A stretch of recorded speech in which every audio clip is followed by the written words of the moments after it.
त्यामुळे आम्ही प्रदेश जो निर्णय घेईल तो निर्णय आम्हाला मान्य आहे। पुढची बातमी बघूया। शिवसेना ठाकरे गटाच्या मुंबईमधल्या शाखा प्रमुखांची शिवसेना भवन इथे बैठक पार पडली आहे। शाखा प्रमुखांना उद्धव ठाकरे यांनी मार्गदर्शन केलं। आगामी महानगरपालिकेच्या दृष्टीने उद्धव ठाकरे यांनी ही महत्त्वाची बैठक बोलावलेली होती। आगामी स्थानिक स्वराज्य संस्थांच्या निवडणुकांच्या पार्श्वभूमीवरती ठाकरे गटाच्या वतीनं निरीक्षक नेमून विधानसभा निहाय सध्या बैठकांचं सत्र सुरू आहे। सूरज सावंत आमचे प्रतिनिधी आपल्याला माहिती देत आहेत। सूरज, या महत्त्वाच्या बैठका होत आहेत सध्या उद्धव ठाकरे यांच्या उपस्थितीमध्ये शिवसेना भवनामध्ये, आणि काय नेमके या बैठकांमधून अपडेट्स मिळत आहेत, काय नेमकं मार्गदर्शन केलं जात आहे, काय कानमंत्र दिला जातोय?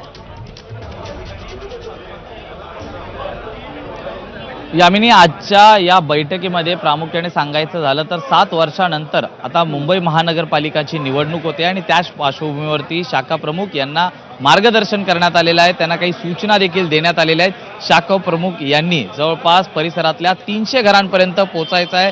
पूर्णतः मतदारसंघ बांधून ठेवायचा आहे। विविध गटप्रमुख आहेत, स्थानिक पोलिंग एजंट आहेत, त्यांच्यापर्यंत पोहोचायचं आहे। 300हून अधिक कुटुंबीय कशी बांधता येतील, जुने शिवसैनिक, नवे शिवसैनिक, पदाधिकारी यांचा संघटित मेळावा करून त्यांच्या बैठका घ्यायच्या आहेत, नागरिकांपर्यंत पोहोचवायचं आहे। आणि सर्वात महत्त्वाचं म्हणजे इतके 30 वर्षांपासून उद्धव ठाकरे स्वतः शिवसेनेचा आत्तापर्यंत संपूर्णतः एकूणच आखणी करत होते। महानगरपालिका ही देखील सक्षमरित्या त्यांनी हाताळलेली आहे। त्यामुळेच आत्तापर्यंत जे करून दाखवलेलं आहे ते गद्दार सेनेने कसं काय घालून दाखवलं या टॅगलाईन खाली शिवसैनिकांना मार्गदर्शन केलेलं आहे। आणि गद्दार सेनेने कसं घालवून दाखवलं आहे हे घराघरात सांगायचं आहे। आपण आपल्या सरकारच्या काळात केलेल्या कामांची यादी ही नागरिकांपर्यंत पोहोचवायची आणि त्याच आधारावरती ही संपूर्ण महानगरपालिकेची निवडणूक ही लोकांपर्यंत मतं मागण्यासाठी कसे आपण कार्यक्रम केले ते पोहोचवण्यासंदर्भात देखील मार्गदर्शन करण्यात आलेलं आहे। यापुढे शाखा प्रमुख, उपविभाग प्रमुख, विभाग प्रमुख यांच्यावरती विशेष जबाबदारी राहणार आहे।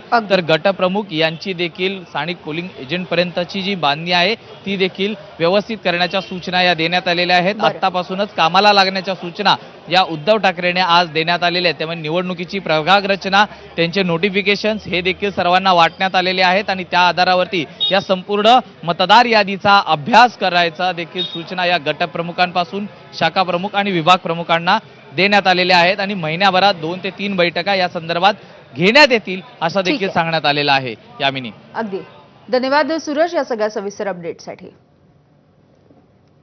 पुढची बातमी बघूयात। बारामतीच्या माळेगाव सहकारी साखर कारखान्याची पंचवार्षिक